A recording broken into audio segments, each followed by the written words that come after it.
Ricardo Cepeda, arestado dahil sa kasong syndicated estafa.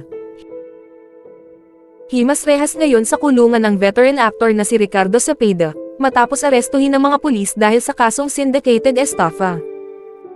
Na-corner ng mga opisyal ng QCPD ang aktor sa Caloocan City bilang resulta ng arrest order na inilabas ni Sanchez Mira, Cagayan Regional Trial Court Executive Judge Gemma Bucaya Madrid, ayon sa ulat.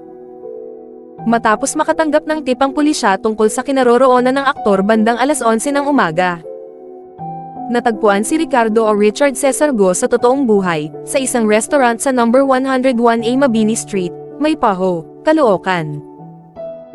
Ang hepe ng QCPD Warrant Section na si Police Captain Joe Valle, at mga miyembro ng kanyang team ang namahala sa nabanggit na police operation. Dinala si Ricardo sa punong tanggapan ng QCPD ng Camp Caringal para sa mga kinakailangang papeles. Nang makulong ng pulisya ang aktor, hindi umano ito nagpumiglas. Hindi nagrekomenda ang korte na magtakda ng anumang piyansa para sa pansamantalang paglaya ng aktor. Ayon sa pahayagan, wala pang opisyal na pahayag ang aktor tungkol sa kanyang pag-aresto. Huwag kalimutang i-like ang video na ito at mag-subscribe sa aking channel. Salamat sa panonood.